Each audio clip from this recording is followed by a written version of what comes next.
Bonjour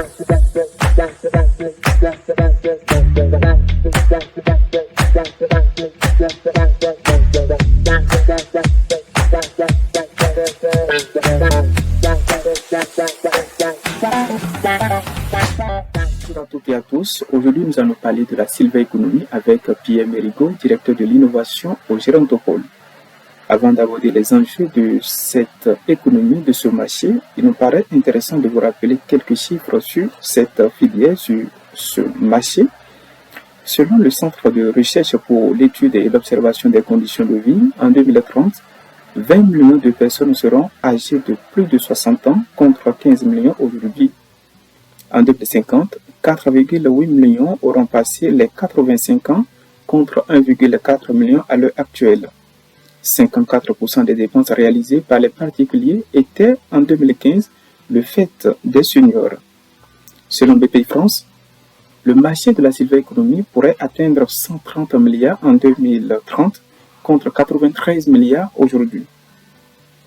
La Silver Economy apparaît donc comme un marché à fort potentiel. Et quand on voit ces chiffres, on se rend compte de l'importance de ce marché dans le développement socio-économique de nos territoires. Avant peut-être d'aller sur les spécificités de ce marché, nous allons nous intéresser à la définition de la Silver Economy et demander à notre invité comment vous définissez la Silver Economy. Pour faire simple et de manière générale, on pourrait dire qu'effectivement la Silver Economy fait l'ensemble des produits et des services qui sont destinés à une population âgée, population senior, et qui répondent aujourd'hui à des besoins dans la Silver Economy.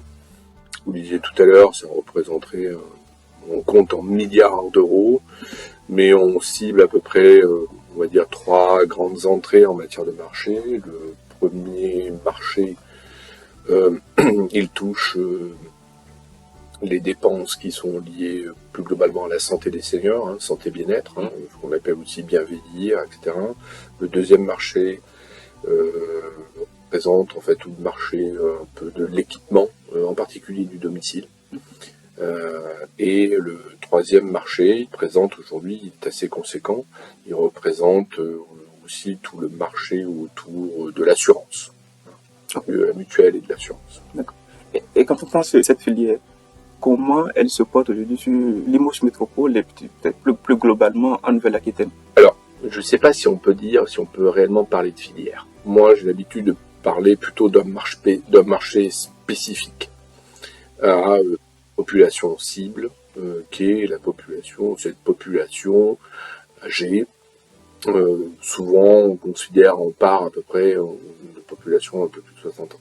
Deuxième élément, je pense qu'il faut appréhender, c'est que ce marché, dans sa géographie, il n'adresse pas que le Limousin, ou l'ex-Limousin, ou l'agglomération de Limoges, l'ex-Limousin, mais il faut bien prendre en compte qu'aujourd'hui, en fait, c'est un marché international, mais déjà européen. Pour vous donner quelques chiffres que j'avais pu, recueillir, il faut savoir qu'à peu près, la population européenne, on va atteindre à peu près les 150 millions de personnes de plus de 60 ans, ce qui représente quand même une part importante de la population européenne. On va passer très rapidement de 12 à 20, 30% de la population européenne.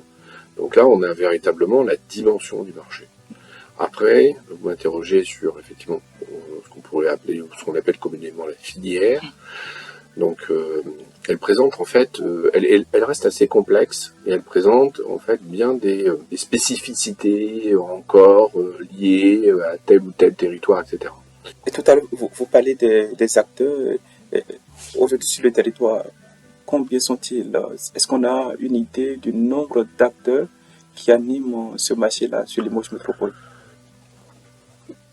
Alors, c'est une question un petit peu difficile parce que en fait, on pourrait considérer, au regard de ce que je vous disais, que finalement les acteurs, par exemple, du secteur du bâtiment sont potentiellement des acteurs de la Silver Economy, s'ils ont une offre qui adresse la personne âgée. C'est en ce sens-là où je disais que je ne pense pas que ça se réfléchit en termes de filière. ça se réfléchit autrement. Quoi qu'il en soit, aujourd'hui, ce sont plutôt les entreprises, on va dire, globalement de la santé, jusqu'à les entreprises aussi, on en a, hein, des entreprises du médico-social qui apportent aussi des réponses, etc. Mais c'est un marché qui reste assez complexe, pour une simple et bonne raison, que les personnes âgées, en fait, évoluent aussi dans leurs besoins et leurs usages. C'est pour ça que dernièrement, d'ailleurs, avec le concours de Limoges Métropole et d'autres acteurs à l'échelle de la Nouvelle-Aquitaine, on avait lancé une grosse action autour de l'e-santé, la santé numérique. Donc à partir de là, effectivement, on peut imaginer plein de dispositifs pour permettre à la personne, même une personne, par exemple malade chronique, de continuer à vivre en sécurité chez elle, etc. Et là, je ne parle que de personnes âgées, par exemple, avec une pathologie. Et vous avez parlé tout à l'heure de toutes les actions qui sont en cours sur le territoire. Est-ce qu'il y a au moins déjà un travail qui permet de cartographier un peu les services dont ont besoin ces personnes âgées et si oui, quels sont peut-être les projets qui sont déjà peut-être pensés dans ce sens pour mieux répondre aux besoins de ces personnes-là? Alors, disons, je vais faire la différence entre deux choses. Aujourd'hui, il y a l'ensemble des besoins qui émergent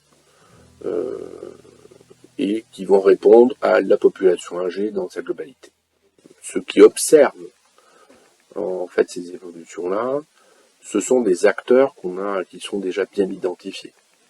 Vous avez des gros acteurs, même ici par exemple, qui, on va dire en gros de l'aménagement du domicile, eux ils voient bien en fait leur clientèle évoluer en âge. Donc ils réfléchissent, ces acteurs-là, à l'adaptation de leur offre.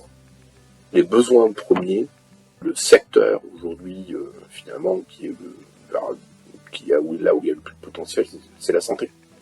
Qu'est-ce qu'on peut faire selon vous aujourd'hui pour le développement de ce marché à Limoges Métropole? Bon, de manière un peu simpliste, je dirais, qu'est-ce qu'on doit faire? On doit aussi commencer par un petit peu écouter ce que sont les besoins de ces personnes, qui de plus en plus d'ailleurs s'expriment, communiquent sur leurs besoins.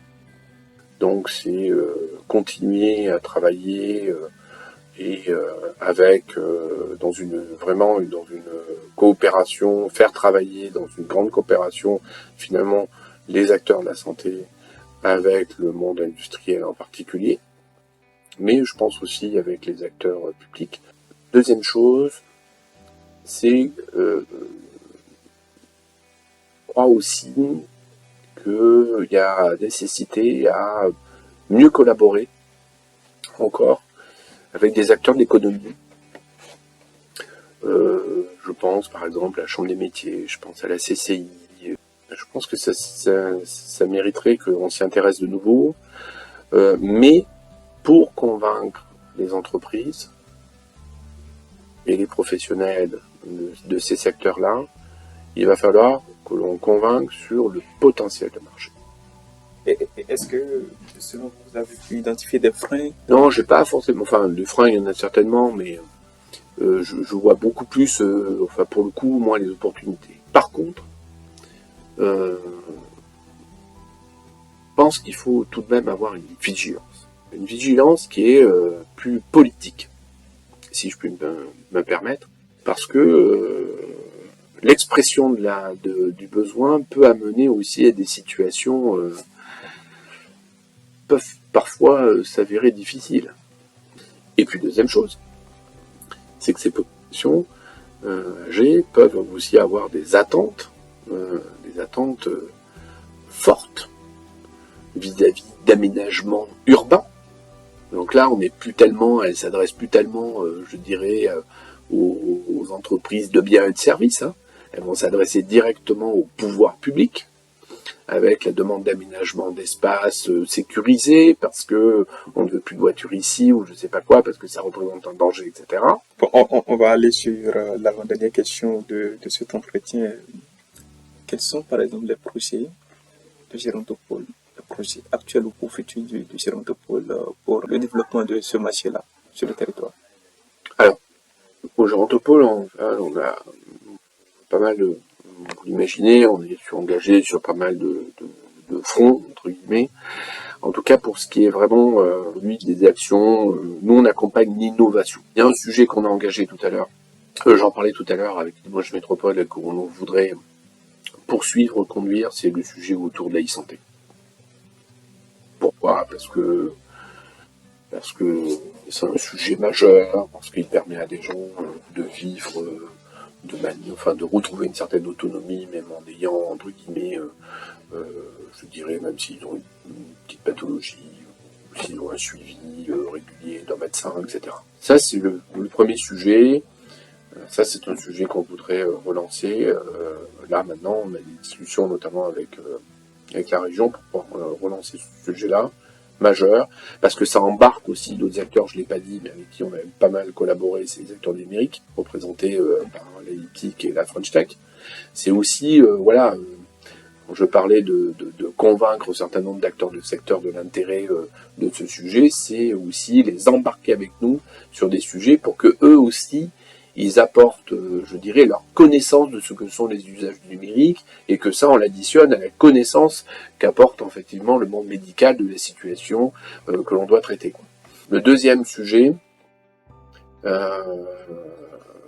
sur lequel on souhaiterait également s'engager, c'est un sujet qui a été qu'on a travaillé avec Limoges Métropole.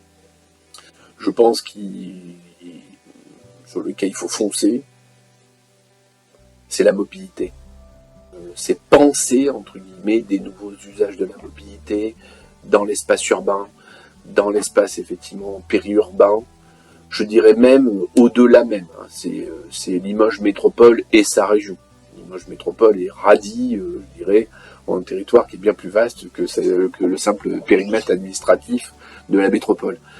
Donc c'est comment on pense les mobilités, et en particulier, je dis bien, pour des personnes âgées.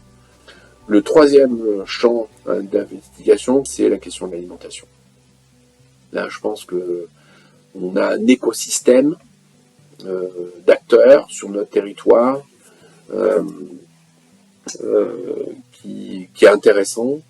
Et on va peut-être mettre fin à cet entretien. Par votre dernier mot, qu'est-ce que vous avez à dire pour mettre fin à cet entretien-là?